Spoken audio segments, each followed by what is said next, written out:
Hello everyone, welcome back to my channel be English thinker में। Guys, आज हम करने वाले हैं न्यूज़पेपर रीडिंग। दिसंबर 30 का ही न्यूज़पेपर है। इसकी हम करेंगे translation word to word Hindi में यहाँ पर बोलकर आपको बताती जाऊँगी। और जो भी ग्रामेटिकली स्ट्रक्चर होगा, जैसे विल बी के साथ अगर थर्ड फॉर्म है तो क्या सेंस आएगा हिंदी में, जो कि बहुत इंपॉर्टेंट है। ठीक है, कोई भी बुक रीड करते हैं तो उसके लिए बहुत इंपॉर्टेंट होता है। तो अगर वीडियो अच्छा लगे तो लाइक करें, कमेंट करके ज़रूर बताएं कैसा लगा, और बेल आइकन को प्रेस करना मत भूलिए ताकि ऐसी वीडियो हर रोज़ आपको मिलती रहे। तो चलिए स्टार्ट करते हैं। हेडलाइन देखते हैं सबसे पहले। Will allot houses to those hit by demolition, Karnataka CM. ठीक है, कर्नाटका सीएम ने ये बात कही। ठीक है, कि हम क्या करेंगे, फ्यूचर इंडेफिनिट में। विल के साथ फर्स्ट फॉर्म है कि हम अलॉट करेंगे, आवंटित करेंगे घर, टू दोज, उन लोगों को जो कि प्रभावित हुए, हिट हुए हैं। किसके द्वारा? डिमोलिशन के द्वारा। जो घर ध्वस्त करे गए हैं, जो हटाए गए हैं घर, उनको घर बांटे जाएंगे। ठीक है, किसने कहा है? सीएम ने कहा है। Siddaramaiah says eligible families from Kogilu layout will be identified in 2 days। Siddaramaiah ने कहा है कि जो पात्र परिवार है, एलिजिबल है, ठीक है, कहाँ से है? फ्रॉम कोगिलू लेआउट से, विल बी आइडेंटिफाइड, उनकी पहचान की जाएगी। विल बी के साथ थर्ड फॉर्म है, फ्यूचर इंडेफिनिट का पैसिव हुआ। आइडेंटिफाइड होता है पहचान करना, तो पहचान की जाएगी कितने दिनों में? 2 दिनों में। एंड प्रोवाइडेड, और मुहैया कराया जाएंगे हाउसेज, घर। अब एंड लगा है तो इसका जो हेल्पिंग वर्ब है यही होगा, विल बी के साथ प्रोवाइडेड। ठीक है, मुहैया करवाए जाएंगे हाउसेज इन अ कॉम्प्लेक्स, परिसर में, जो कि 7 kilometre from the site of demolition, जहां पर ध्वस्त किए गए जो जगह थी, साइट थी, वहां से 7 किलोमीटर जो कॉम्प्लेक्स होगा वहां पर उनको घर दिए जाएंगे। ठीक है, जो अलॉटमेंट है विल बिगिन, ये जो आवंटन किया जाएगा वो शुरू होगा। विल के साथ फर्स्ट फॉर्म फ्यूचर इंडेफिनिट, गागे का सेंस आएगा। बिगिन होता है शुरू होना। ठीक है, शुरू होगा फ्रॉम जनवरी 1 से। ठीक है, ये हुई हेडलाइन। अब इसमें देखते हैं थोड़े से हम वर्ड मीनिंग। डिमोलिशन, विध्वंस, एलिजिबल, योग्य या फिर पात्र। एनक्रोचमेंट होता है कब्जा करना, अतिक्रमण। नज, आग्रह। रिट्रीटेड, दोहराया। ऑक्यूपेंट्स, रहने वाले, जो निवासी हैं। वैकेंट होता है खाली, और डिस्पाइट, इसके बावजूद। ठीक है, चलिए स्टार्ट करते हैं। 9 days after Bangalore solid waste management limited. ठीक है, अब 9 days क्या है? एडवर्बल फ्रेज है, टाइम फ्रेज है, टाइम बताया गया। किसके बाद? जो बेंगलोर का जो सॉलिड वेस्ट मैनेजमेंट लिमिटेड है, BSWML, डिमोलिश्ड, ये हुआ हमारा सब्जेक्ट। डिमोलिश क्या है? वर्ब की सेकेंड फॉर्म है, पास्ट इंडेफिनिट है। उन्होंने क्या किया? विध्वंस कर दिया। मोर देन 150 हाउसेस, मीन्स 150 से भी ज़्यादा घरों को डिमोलिश कर दिया। ठीक है, इन कोगिलू लेआउट में, इन यालंका। ठीक है, यालंका, वहाँ पर साइटिंग इंक्रोचमेंट, किसका हवाला देते हुए? साइटिंग मीन्स हवाला देते हुए, किसका? इंक्रोचमेंट का, कब्जे का। Karnataka CM chief minister Siddaramaiah on Monday said, इन्होंने कहा, क्या कहा? द डिस्प्लेस्ड, अब जो भी कहा किसमें है? ऑब्जेक्ट फ्रेज में है। ठीक है, द डिस्प्लेस फैमिलीज, जो फैमिलीज हैं, जो विस्थापित परिवार हैं जिनको हटा दिया गया है, would be provided. Would be के साथ थर्ड फॉर्म है, फ्यूचर इंडेफिनिट का पैसिव है। प्रोवाइडेड होता है कि मीन्स देना। ठीक है, प्रदान करना, मुहैया कराना। वुड बी प्रोवाइडेड, ठीक है, मुहैया कराया जाएगा। वुड क्या है? विल का पास्ट वुड है, फ्यूचर इंडेफिनिट का पैसिव है। क्या मुहैया कराया जाएगा? ऑल्टरनेटिव हाउस, मीन्स विकल्प घर। इन कहाँ पर? बयप्पा।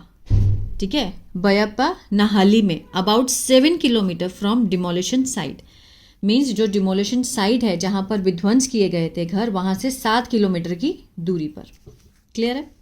चलिए आगे बढ़ते हैं। The chief minister said, CM ने कहा। क्या कहा? किस में है? ऑब्जेक्ट फ्रेज में है। सेड क्या है? वर्ब की सेकेंड फॉर्म है, चीफ मिनिस्टर सब्जेक्ट है। और जब कोई भी वर्ब, जब वर्ब में कोई भी क्या का आंसर हो तो वो क्या होता है? हमारा ऑब्जेक्ट होता है। अब इसमें सेड कि क्या कहा, हर क्लॉज का अपना सब्जेक्ट होता है। द डिसीजन वॉज टेकन, अब द डिसीजन ऑब्जेक्ट क्लॉज का ये सब्जेक्ट है। ठीक है, वॉज के साथ यहाँ पर थर्ड फॉर्म है, सिंपल पास्ट का पैसिव हुआ। टेकन होता है लेना, तो लिया गया था। ये जो निर्णय है वो लिया गया था ऑन ह्यूमैनिटेरियन ग्राउंड्स। किस पे? मानवीय आधार पर लिया गया था। एंड दैट एलिजिबल बेनिफिशरीज, जो पात्र लाभार्थी हैं, वुड बी अलॉटेड, उन्हें आवंटित किया जाएगा। हाउसेस फ्रॉम जनवरी 1, 1 जनवरी से जो भी लाभार्थी हैं, जो एलिजिबल हैं, पात्र हैं, उनको दिया जाएगा। दो दे हैड एनक्रोच्ड, हालांकि दे हैड एनक्रोच्ड, हैड के साथ यहाँ पर थर्ड फॉर्म है, पास्ट परफेक्ट, चुका था, चुके थे, आ था, ई थी का सेंस आता है ना, वो वाला। एनक्रोच होता है कब्जा करना, कि दे हैड एनक्रोच, कब्जा किया गया था, अपॉन गवर्नमेंट लैंड, जो सरकारी भूमि पर कब्जा किया गया था। ठीक है ना।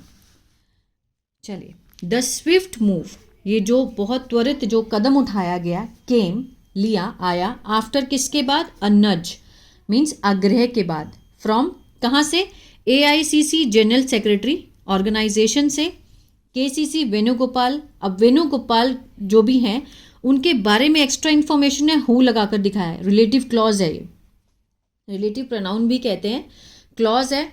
और किस में है, क्लॉज के बाद वर्ब की सेकंड फॉर्म है, तो ये क्लॉज किस में है, पास्ट इंडेफिनिट में है। KC वेणुगोपाल हु स्पोक, जिन्होंने बोला, किसको, to chief minister and deputy chief minister को। कौन है, DK Shivakumar. Expressing means व्यक्त करते हुए, सीरियस कंसर्न, गंभीर चिंता को व्यक्त करते हुए, ओवर डिमोलिशन, ये जो विध्वंस हुआ है उस पे। ठीक है। ऑन मंडे, सोमवार को, the chief minister retreated, chief minister ने दोहराया, चीफ मिनिस्टर यहाँ पे सब्जेक्ट है, रिट्रीटेड वर्ब की सेकंड फॉर्म है। क्या दोहराया, दैट, ये भी किस में है, दैट क्लॉज में है। दैट जो नोटिस है, ठीक है, had been issued, had been के साथ यहाँ पर थर्ड फॉर्म है, पास्ट परफेक्ट का पैसिव हुआ, इशू होता है जारी करना, तो जारी किया गया था, ये सेंस आएगा हिंदी में। जो नोटिस है उसे जारी किया गया था टू ऑल ऑक्यूपेंट्स, सारे निवासियों के लिए, इन्फॉर्मिंग, सूचित करते हुए उनको, them, that the land belong to the government, कि जो भूमि है वो किससे बिलोंग करती है, सरकार से। एंड डायरेक्टेड देम, और उन्हें निर्देश दिया गया था, टू वेकेट, खाली करने के लिए। ठीक है। डिस्पाइट दिस, इसके बावजूद, दे डिड नॉट वेकेट, उन्होंने, डिड नॉट के साथ यहाँ पर फर्स्ट फॉर्म है, पास्ट इंडेफिनिट का नेगेटिव है, उन्होंने खाली नहीं किया। He said, adding that houses had been built, ये जो घर हैं वो हैड बीन के साथ यहाँ पर थर्ड फॉर्म है, पास्ट परफेक्ट का पैसिव, बिल्ट होता है बनाना, बनाए गए थे, on a garbage landfill, garbage landfill means जो कूड़े के ढेर हैं उसके ऊपर बनाए गए थे। पीपल हैव बीन लिविंग, लोग जो हैं, अब देखिए यहाँ पर पीपल सब्जेक्ट है, हैव बीन के साथ फर्स्ट फॉर्म ING है, साथ में सिंस लगा के टाइम भी दिया गया है, तो ये प्रेजेंट परफेक्ट कंटिन्यूअस है, जिसमें रहा है, रहे का सेंस तो आता ही है, साथ में टाइम भी दिखाया गया होता है। People have been living in illegal sheds, ठीक है, जो लोग हैं वो रहते आ रहे हैं अवैध झोंपड़ियों में, वहां पर सिंस कब से, अराउंड 2020-21 से। ठीक है। ही एडेड, आगे उन्होंने कहा, that officials had been instructed, जो अधिकारी हैं उन्हें निर्देश दिए गए थे, हैड बीन के साथ यहाँ पर थर्ड फॉर्म। आज यहाँ पर बहुत पैसिव दिखाया जा रहा है, तो आप इसको एक कॉपी लीजिए के, ठीक है, जो भी मैं आपको बता रही हूँ सेंस, उसको लिखते जाइए, ये आपके लिए बहुत हेल्पफुल होगा। ठीक है, जब भी आप कोई बुक रीड करेंगे या न्यूज़पेपर रीड करेंगे तो सेंस यही बैठेगा। इंस्ट्रक्टेड होता है मीन्स निर्देश देना, तो निर्देश दिए गए थे, टू आइडेंटिफाई, पहचान करने के लिए, किसकी, एलिजिबल फैमिलीज की, जो पात्र परिवार हैं, ठीक है, जो योग्य परिवार हैं। लिविंग, रहते हुए, लिविंग क्या है, प्रेजेंट पार्टिसिपल है, कैसे लोग, कैसी फैमिलीज, जो रहती हुई फैमिलीज हैं वहां पर, इन अ इलीगल शेड्स, जो कि अवैध झोपड़ियों में रह रही हैं। And submit a list with in 2 days, वो कहते हैं कि सबमिट कराओ लिस्ट को 2 दिनों के अंदर। There are 1087 houses in survey number 23, जब सर्वे हुआ तो नंबर 23 में 1087 घर हैं। ठीक है, कहाँ पर है, बायन पनहली में। ठीक है। आफ्टर वेरिफिकेशन मीन्स जो वेरिफिकेशन हुई उसके बाद, eligible families would be allotted, जो पात्र परिवार हैं उन्हें पात्रता मीन्स अलॉटमेंट, आवंटित किया जाएगा घर, इन अ मल्टी स्टोरी, बहुमंजिला स्टोरी में रेजिडेंशियल कॉम्प्लेक्स है, जो आवासीय वहाँ पे परिसर है, वहाँ पर उन्होंने ये बात कही कि मीन्स जो भी एलिजिबल फैमिलीज हैं उन्हीं को ही घर दिया जाएगा। ठीक है, तो ये था पैराग्राफ। आई होप आपको समझ आया गाइस। तो प्लीज़ लाइक शेयर सब्सक्राइब करना मत भूलिएगा। और जिसको भी टेंसेस नहीं आते हैं तो मेरा ऐप है बिंग्लिश टैंकर के नाम से, गूगल प्ले स्टोर से आप उसको डाउनलोड कर सकते हैं। वहाँ मैंने बहुत ही ज़्यादा बिगिनर लेवल से टेंसेस समझाए हैं, वहाँ से देख सकते हैं। और अगर आप स्टोरी रीडिंग सीखना चाहते हैं विद हिंदी तो मेरा पहला चैनल है बिंग्लिश टैंकर, उसको भी आप फॉलो कर सकते हैं। God bless you.